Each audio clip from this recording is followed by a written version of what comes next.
الحمد للہ وکفی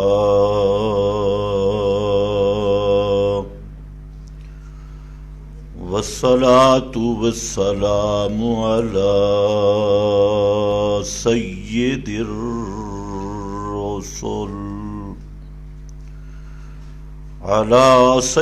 الرسل وخاتم الانبیاء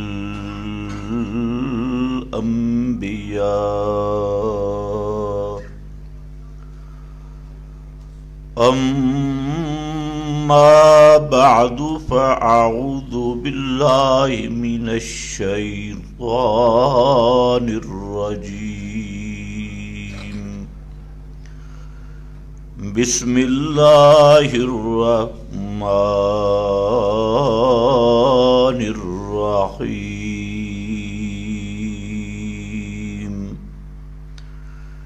اہدنا الصراط المستقیم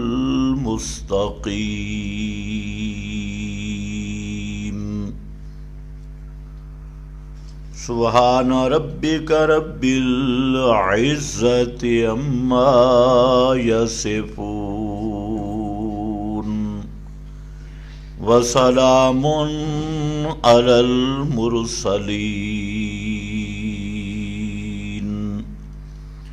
والحمد للہ رب العالمین۔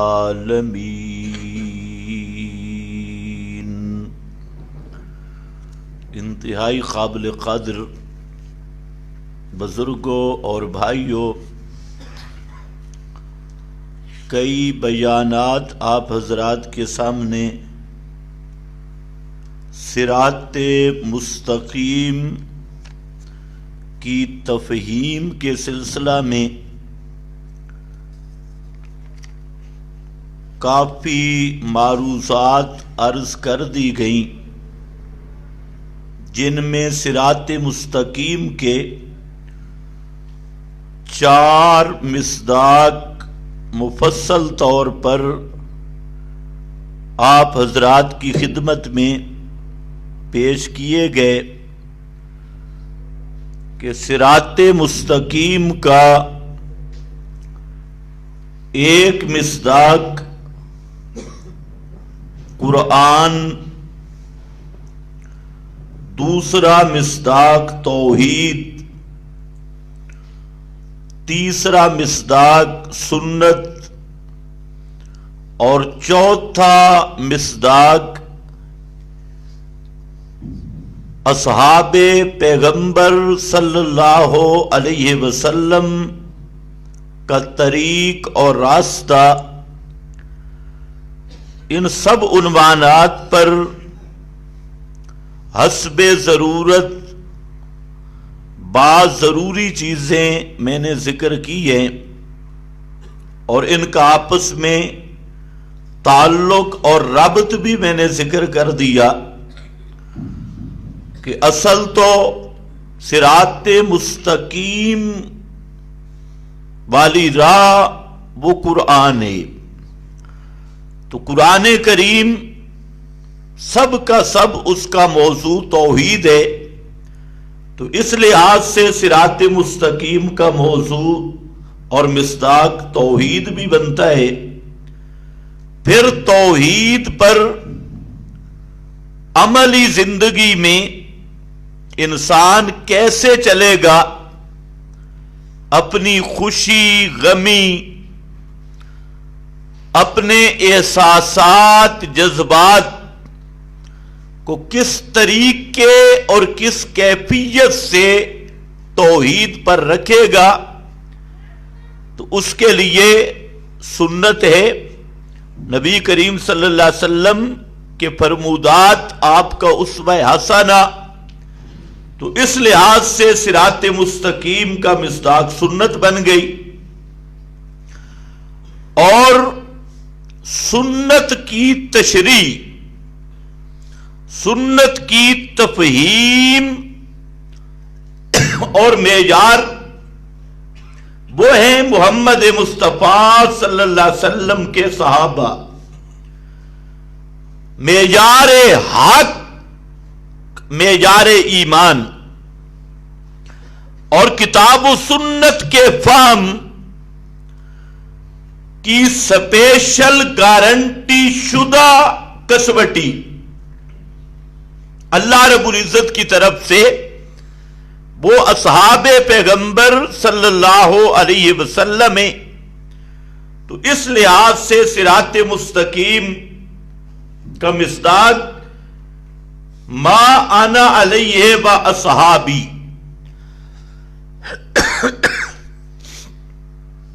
صحابہ کا منہج، ان کا راستہ، اور صراط مستقیم کا ایک پانچواں عام مفہوم ہے، اور اس کو ہم تعبیر کرتے ہیں راہ اعتدال۔ راہ اعتدال، اعتدال اور معتدل، یہ لفظ بھی آج کل کے زمانے میں بدنام ہو چکا ہے کہ معتدل کس کو کہتی ہے، اعتدال کس چیز کا نام ہے، تو اس کے مفہوم کو بھی ایسے مشتبہ بنا دیا گیا جیسے کچھ زمانے سے آپ سنتے آئے ہیں دہشت گردی کا مفہوم، نہ دہشت گردوں کو پتہ ہے اور نہ ان کے سرپرستوں کا پتہ ہے بھئی دہشت گردی کہتے کس کو ہے، تشدد کس کو کہتی ہیں، اس کا مفہوم بھی متعین نہیں ہوا۔ اسی طرح اعتدال، اس کو سیٹ کرتے ہوئے اس کو ادھر رخ صحیح کرو۔ اعتدال کس چیز کا نام ہے؟ اعتدال کا لفظ ہے عدل سے، اور عدل کہتے ہیں انصاف کو، اور انصاف کہتے ہیں یہ نصف سے ہے، نصف کرنا، 100 کو نصف کریں تو کتنا ہوگا؟ 50۔ اگر کوئی نصف کرتے ہوئے 51 کہہ دے، انصاف نہیں ہوگا نا، نصف نہیں ہوگا۔ 49 کہہ دے تب بھی نصف نہیں ہوگا۔ نصف نہ اوپر بڑھے نہ کم ہو، نصف اس کو کہتی ہے۔ عادل اور اعتدال، شریعت میں عدل و اعتدال کا بھی اصل مفہوم یہ ہے کہ جس چیز کا جو حق ہے وہی اس کو دیا جائے، اس کے حق میں کوتاہی نہ کی جائے، تقصیر نہ کی جائے۔ اس اعتدال کے مد مقابل لفظ بولتے ہیں غلب۔ غلب، اور غلب کے ساتھ، غلب کا مفہوم 2 لفظوں میں آتا ہے، افراط اور تفریط۔ افراط کو بھی غلب کہتی ہے، تفریط کو بھی غلب کہتی ہے۔ افراط کا معنی کسی چیز کو مرتبے سے بڑھا دینا، اور تفریط کا معنی کسی چیز کو اپنے رتبے سے گھٹا دینا، گرا دینا۔ تو غلب کے اندر دونوں جانبیں ہیں کہ مرتبہ سے بڑھا دینا یا گرا دینا۔ تو غلب جو ہے یہ اعتدال کے خلاف ہے، اس لیے فرمایا یا اہل الکتاب لا تغلو فی دینکم، اے اہل کتاب اپنے دین میں غلو نہ اختیار کرو۔ لا تغلو، غلو نہ کرو۔ نبی مکرم صلی اللہ علیہ وسلم کا فرمان ہے، فرمایا ایاکم والغلو، غلو سے بچ کے رہنا۔ ان من کان قبلکم ہلاک بالغلو، تم سے پہلے جتنے تباہ اور برباد ہوئے اور صراط مستقیم سے ہٹ گئے تو وہ بالغلو، غلو کی وجہ سے وہ گمراہ ہوئے۔ یہ سیٹ نہیں ہو سکتا۔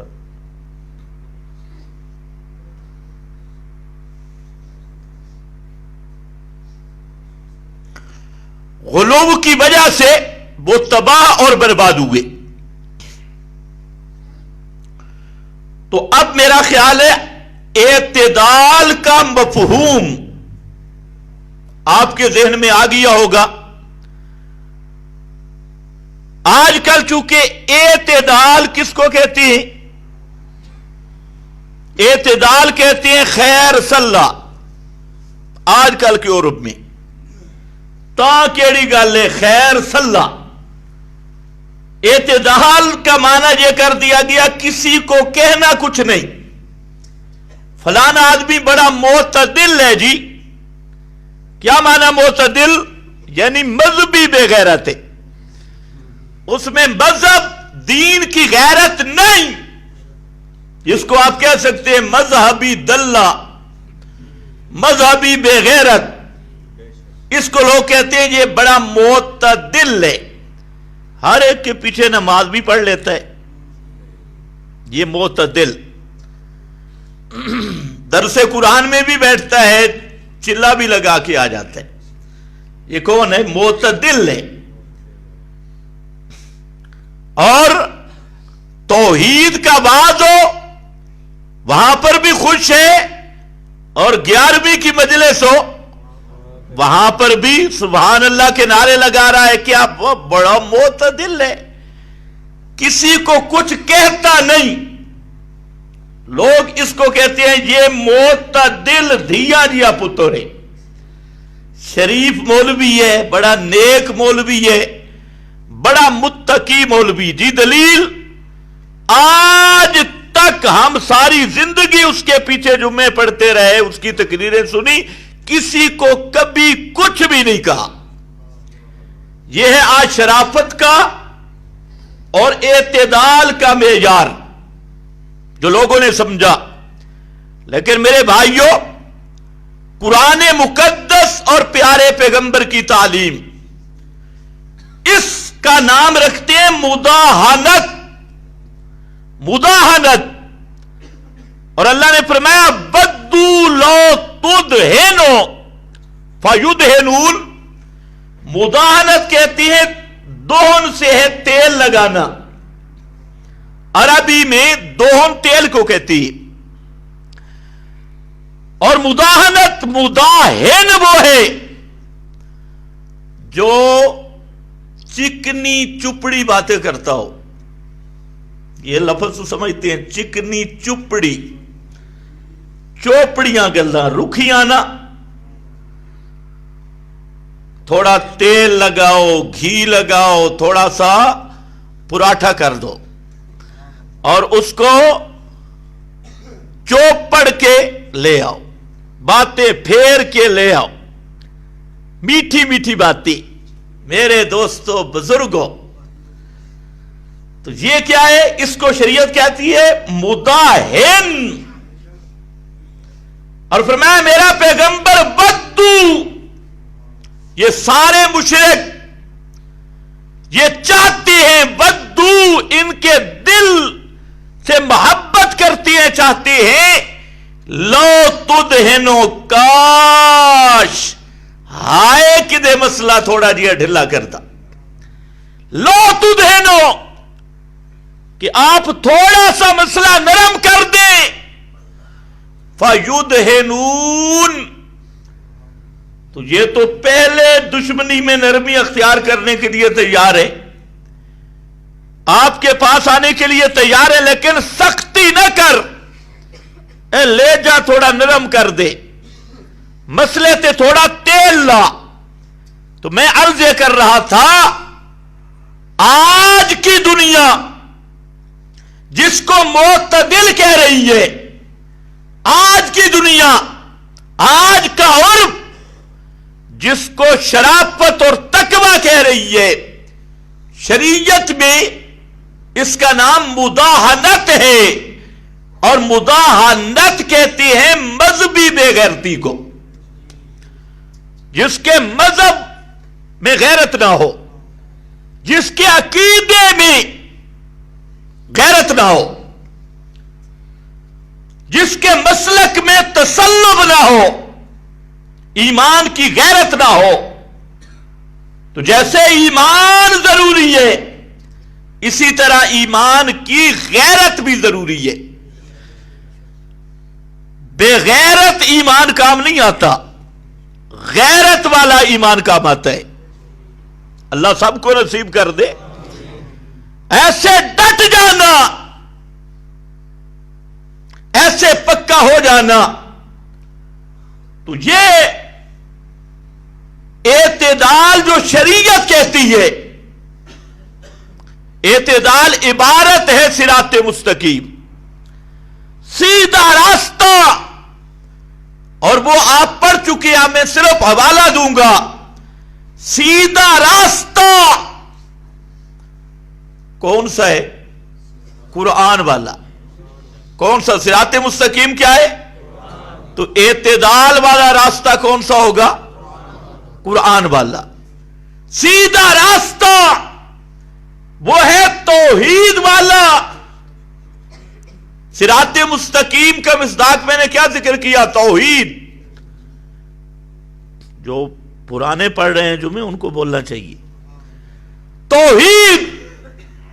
تو رائے اعتدال کیا ہوگی؟ توحید۔ رائے اعتدال توحید، شرک اعتدال نہیں، نرا ضلالے۔ رائے اعتدال توحید، اور رائے اعتدال سنت۔ بدعت یہ رائے اعتدال نہیں، اس لیے ضلالت ہے، اس لیے یہ ضلالت ہے۔ اور ضلالت کا معنی ہوتا ہے راستہ بھول جانا۔ عربی میں ضلالت کس کو کہتے ہیں؟ راستہ بھول جانا۔ ضال کے 7 معنی، لیکن ایک معنی جو معروف ہے وہ ہے کہ سیدھے راستے سے ہٹ جانا، سیدھا راستہ بھول جانا۔ تو بدعتی کو کیا کہتے ہیں؟ ضال، ضاد کے ساتھ، ضال۔ اور مشرک کو بھی کیا کہتے ہیں؟ ضال۔ من یشرک باللہ فقد ضل ضلالا بعیدا۔ ضلالا بعیدا شروع کیا، ان اللہ لا یغفر ان یشرک بہ، اللہ معاف نہیں کرے گا، بے شک۔ انا کا معنی، انا کا معنی بے شک۔ جب آپ بے شک کہتے ہیں نا، کچھ منافقین کو اس سے بھی تکلیف ہوتی ہے، اور یہ کہتی ہے بے شک، تو ان کا جن کو شک نہیں انہوں نے کہنا ہے بے شک، اور جو بے ایمان شک والے ہیں انہیں ساری زندگی شک ہی رہے گا۔ تو انا کا معنی، اور اونچا کہو، منافق کو جلانا سب سے بڑی عبادت ہے۔ انا کا معنی بے شک، ان اللہ لا یغفر ان یشرک بہ، بے شک اللہ معاف نہیں کرے گا کہ یہ کہ شرک کیا جائے اس کے ساتھ۔ سبحان اللہ۔ شرک کیا جائے، علماء جانتے ہیں، طلباء جانتے ہیں، مجہول ہے، اور مجہول وہ ہوتا ہے جس کا فاعل مذکور نہ ہو، یا کرے کون؟ اس کا ذکر نہیں کیا.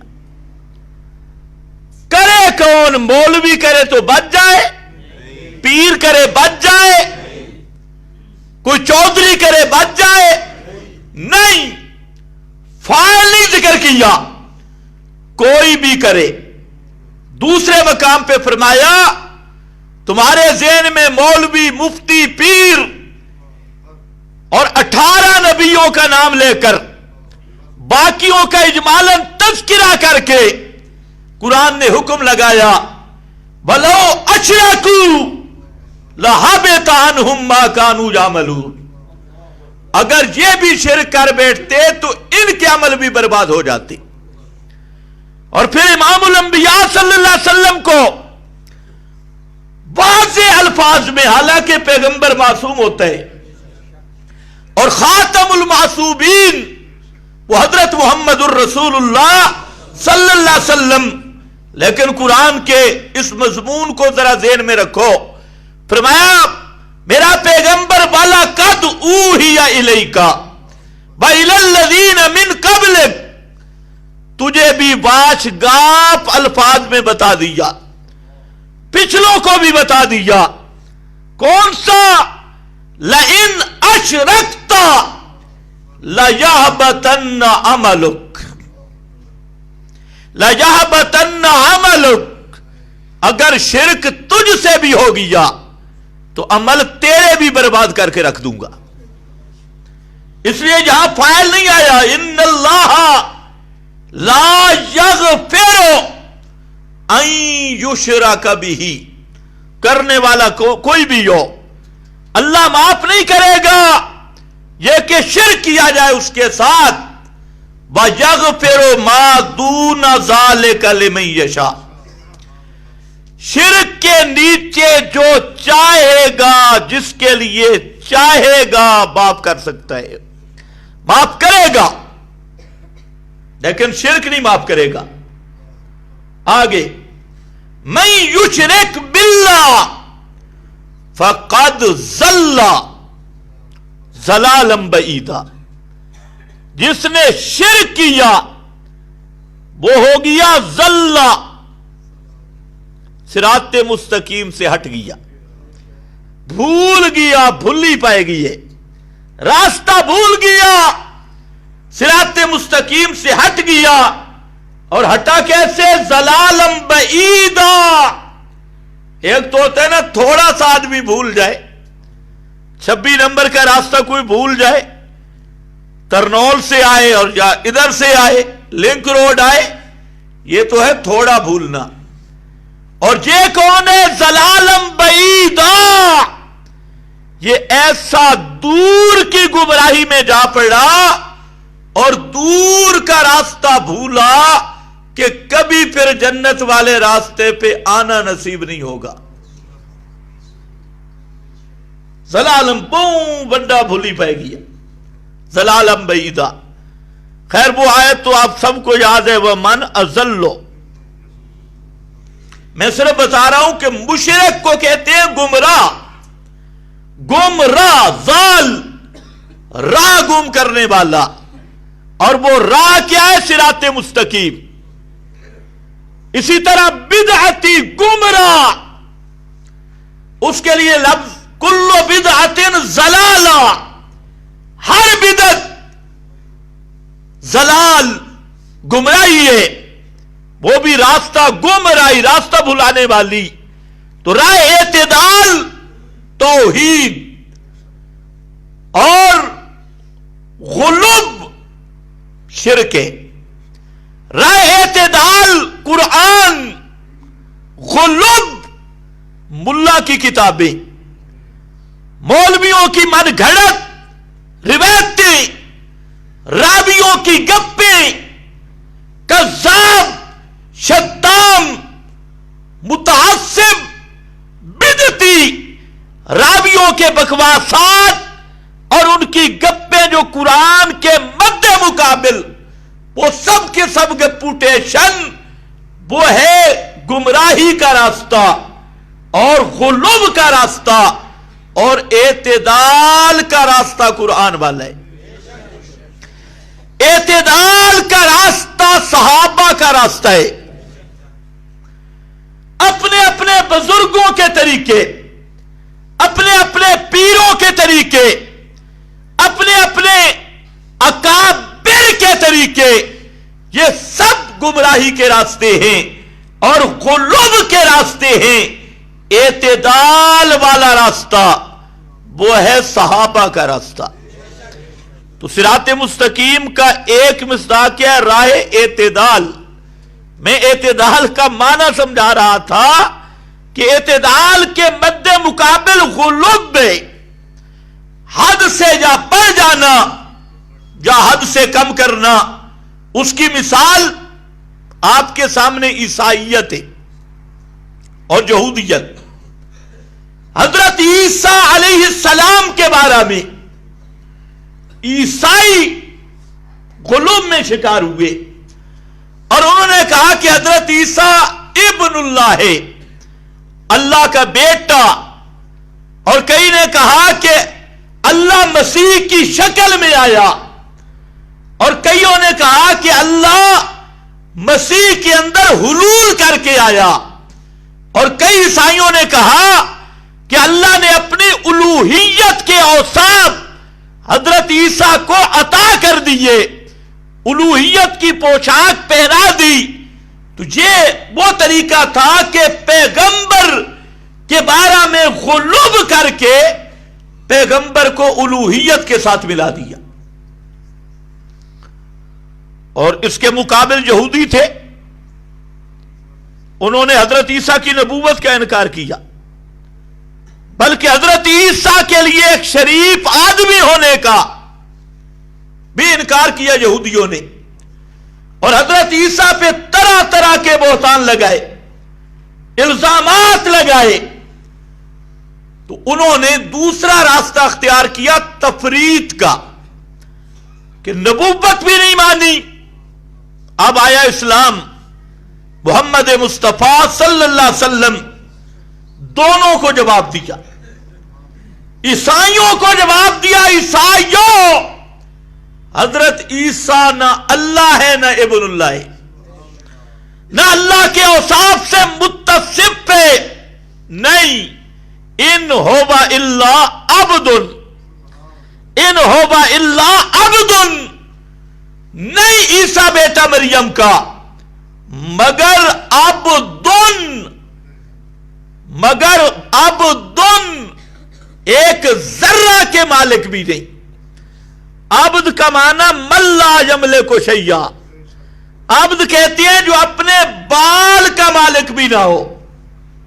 یہ تو مانتے ہیں کہ نہیں مانتے؟ انکار کر کے دیکھو. کوئی پیر میں اگر ہو نا طاقت تو کلپ لگانا چھوڑ دے، ان سفید بالوں کو ذرا کالا کر کے دے دے. کوئی دم، کوئی پھوکا، کوئی تعویذ، 5 کلو کا بیٹا تو دے سکتا ہے معاذ اللہ، اور یہ جو بال ہے اس کو کالا کیوں نہیں کر سکتا؟ آج تک کوئی ٹوٹکا سنا ہے کہ پیر نے فلانی جگہ پہ پیر ہے جناب تعویذ دیتا ہے بال کالے رہ جاتے ہیں اور سفید ہوتے ہی نہیں، یا کسی کو کہہ رہے شو سارا سر کالا، داڑھی کتنی آپ کوشش کرتے ہیں کالا کرنے کی. تو جو چٹے بال نو کالا نہیں کر سکتا، اے 5 کلو دا پتر کتھوں دے سی؟ بیٹا کہاں دے گا؟ وہ پیر خود بھی مہندی لگا کے بیٹھے، کلف لگا رہا ہے، اپنے بالوں سفید کو بھی کالا نہیں کر سکتا. اس کو کہتے ہیں عبد، جو کسی چیز کا مالک بھی نہ ہو، ککھ دا مالک بھی نہ ہو. فرمایا ان ہوگا، عیسائیوں تم کہتے ہو مشکل کچھا حاجت روا الہ جو صفات الوہیت سے متصف. فرمایا نہیں، حضرت عیسیٰ تو اپنے بال کے مالک بھی نہیں. عیسائیوں کے غلو کا جواب دیا. اور یہودی کہہ رہے تھے یہ تو اولاد ہی ناجائز ہے، نسب ہی نہیں، فلاں ہی نہیں،